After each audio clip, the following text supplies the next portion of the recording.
Good evening, ladies and gentlemen. Welcome to another exciting episode of Paul Brown Show. This evening, my guest will be President Brien Lewis. He's the 23rd president of Catawba College. How you doing there, President Lewis? Very well, thanks for having me. Thank you for being on the show. Tell the audience a little bit about President Brien Lewis. Well, I'm originally from Toronto, Canada, but I came down to North Carolina as an undergraduate at UNC Chapel Hill. Met my wife there. We went back to Canada where I did law school, but we decided we liked it in the Carolinas, so we came back here. I practiced law for a few years in Burlington, North Carolina, then shifted into higher education, was at Winthrop University in South Carolina for about a dozen years, and now I've been at Catawba for the past 2 years. On April 2012, you became the 23rd president of Catawba College. Describe that feeling to the audience. It was really the culmination of a dream for me, something that I'd been thinking about for a long time, and everything just fell into place. It was the right place, the right people, the right opportunity, and it's a marvelous college, and I so enjoy being there. Give us a little brief history of Catawba College. Catawba actually goes back to 1851. It was founded in Newton, North Carolina, up near Mccrory. Moved to Salisbury in 1925, so we've been there for getting on close to a century. Correct. So there's a lot of tradition there. It has always remained a small, intimate institution. We've got about 1,300 students right now. And we like those small classes, those deep relationships that the students form with their faculty that are really lifelong relationships. What makes Catawba College one of the best colleges in the United States? Well, we're pleased to be recognized regularly as being one of the best institutions of our type. You can look us up in U.S. News and World Report or the Princeton Review's list of the 322 best colleges, and you'll find us there. But I think it really goes back to the people. And I hear it all the time from alumni, whether they graduated 5 years ago or 50 years ago. They really found that we didn't just have a mission statement that talked about an education rich in personal attention. We really walk it. We really live it. And as a result of that, our alumni feel tremendously well prepared to go into whatever endeavor that they choose. And we got a wonderful recognition for that just recently. Forbes magazine has come out with their own ratings and rankings for colleges, and they call this one the Grateful Grads Index. Okay. And what they're looking at there is alumni giving and alumni engagement with their alma mater, because they feel that indicates that people, number one, had a good experience at the college, but also that they did feel well prepared for whatever field of endeavor they went into. And we're very proud that we made the top 100 list nationally both years that Forbes has done that list. And we're only one of 4 institutions in North Carolina to make the list. The others are Duke, Davidson, and Wake Forest. I like being in that company. That's awesome. That's awesome. Give us a listen of some of the notable alumni that you have. We've got a really interesting range of folks who are graduates of our institution. Probably the most prominent right now is the governor of North Carolina, Pat Mccrory. He graduated from Catawba in 1978. He studied both education and politics, and looks like he has sort of put the two together in his career. He served on our board of trustees for several years, and he was actually on the search committee that brought me to Catawba in 2012. So I'm always teasing him that my job is now to make him look brilliant. We've also got folks in just about every walk of life you can imagine. We've got a wonderful cadre of folks who have come through our education program and are now serving our population as teachers. We have folks who are medical doctors, medical researchers, attorneys, business people who have been very successful, whether it's in accounting or managing businesses or starting their own. We've got a real entrepreneurial spirit amongst our alumni. We have a gentleman who served as ambassador for the United States to 6 different countries in the course of his career, including as ambassador to South Africa. And he is now heading up a group called the International Organization for Migration, which is based in Geneva, Switzerland. And they help folks who are in a time of crisis in a country when massive populations need to be evacuated for their own safety. His organization works with the United Nations and other organizations to help move sometimes hundreds of thousands of people. And again, he gives a lot of credit back to Catawba. He said that he grew up on a dairy farm outside of Lexington, North Carolina, and wasn't even sure if he was going to go to college. But he gives credit to Catawba for preparing him for this magnificent global career that he has experienced. What attracts students to Catawba College? Most of them say that they come to us at first to take a look because they like the size, they like the location, and perhaps they're interested in a specific program that we offer. As I said, we're about 1,300 students. Our class sizes are small. Most classes are under 20 students, and when you get up into your major level classes, it's not unusual to have only 8 or 10 students in a class, so they really work closely with the faculty. Our location in Salisbury is wonderful. It's a wonderful community, a lot of things going on there. But if you need those big city amenities and opportunities, it's 45 minutes from downtown Charlotte, from Greensboro, from Winston-Salem.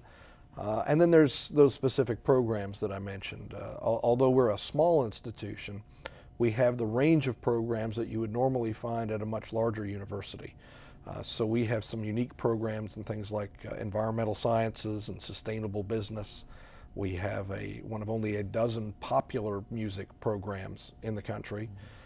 We have an outstanding athletic training program, which probably is helped by the fact that we have about 40% of our student body are varsity athletes playing in one of our 18 sports. So those athletic training students have a lot of customers who are limping in with a twisted ankle or a sore shoulder or something like that, and so they get a lot of hands-on experience. And speaking as far as your athletic program, you have an individual that's playing in the NFL right now that did pretty good in the playoffs last year. Yes, Jamal Roll. He is with the Green Bay Packers right now. He made their roster and was there at the end of the season and into the playoffs. So we're excited for Jamal. We've got a couple of players who might get drafted by the NFL this year. Very talented young men. Our baseball program has also been very successful. We had a young man who has been sort of in the major leagues and AAA back and forth a bit. We hope he'll catch on with a major league team. So we've, most students come to Division II athletics not planning or expecting to be professional athletes, but some of them do get that opportunity, and we're very proud of them. What do you see as far as in the immediate horizon for Catawba College? We've got so many exciting things happening right now. Some of them are building on our existing programs and strength, and some things are going to be brand new for us. Just a couple of years ago, we started up a wonderful partnership here in Charlotte with Central Piedmont Community College, and we're able to offer a couple of our degree programs on the campus at CPCC. So students who have been coming to CPCC for a couple of years and done their associate's degree can just stay there and work on finishing that degree with a Catawba degree. We have programs in business and in education in the what they call BK, Birth Through Kindergarten program. We started that a couple of years ago with only 5 students. We're going to be having our first set of graduates this semester, which we're very excited about. And the program has grown to 60 students in just those 2 years. So we're hoping to continue to develop that and perhaps expand that to some other degree programs, because I think there's certainly the demand and people appreciate the quality of the Catawba education and the convenience of having it right at CPCC. We're also looking to add a couple of new programs at our Salisbury campus. One that's very exciting for us is an RN to BSN degree program. And just to translate all that, the RN, of course, is registered nurses. There is a real push in the healthcare field, both from federal mandates and within the healthcare industry, to have more nurses who not only have the RN, but also have the Bachelor of Science in Nursing, the BSN degree. And we're looking to start offering that in about a year. There's a real push to have about 80% of RNs move to the BSN by 2020. So there's a large cohort of professionals who will need that credential. And we're perfectly placed because our campus is within a mile of 2 major healthcare facilities. The Novant Rowan Regional Hospital and the Hefner Veterans Affairs Hospital are both within a mile of our campus. So it seemed like a no-brainer to us to partner with them and to provide that opportunity for the community. And last but not least, a new program that's very exciting for us. We are starting a concentration in sports communication. We've had a communications program for a long time, but Salisbury, as you might know, is the host city for the National Sports Writers and Sportscasters Association and their Hall of Fame. And we actually brought that onto our campus this past year and are working to build that partnership. So when you have all of these stellar folks in the sports journalism and sports broadcasting arena coming to campus on a regular basis, like the Bob Costases and Jim Nances of the world, you want to take advantage of that and the network of internship and other opportunities for students. So we'll be offering a sports communications concentration. So lots of fun things happening right now.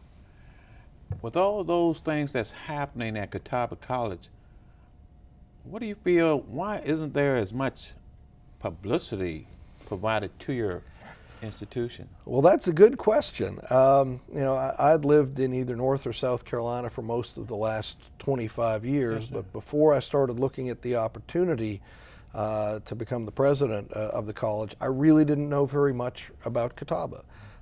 And the more I've come to know about it and the more I've come to know about Salisbury as a community, I'm just kind of startled that it isn't better known, because there are so many things going on there. So appreciate opportunities like this to tell our story, and hope we can get folks in the Charlotte area to come up the interstate up to exit 76. We're only 3 miles off the interstate, and come in and see what we're doing. But we're trying to get a little noisier about the many things that we have to offer, and to communicate to the students for whom it would be the right fit, that small school but with a lot of large opportunities. That's great, that's great. I know you got a commencement coming up. How does that feel when you see these students graduating from Catawba College and moving on? It's immensely satisfying. One of the reasons I wanted to come to a place like Catawba is that there'd be the opportunity, perhaps not to know every student by name, but to get to know a lot of them. And in fact, one alumnus said to me recently at one of our athletic games, he said, I love cheering at Catawba games because I'm not cheering for a piece of laundry. I know the young man or I know the young woman who's wearing that Catawba shirt, and I'm pulling for that young person as much or more than I'm pulling for the college itself. And I've really found that to be true at Catawba. I tell our students who are visiting and considering us that we've got a nice compact campus, and you can walk from one end to the other in 10 minutes. Okay. But after you've been a student at the school for a couple of weeks, it takes you half an hour, because everybody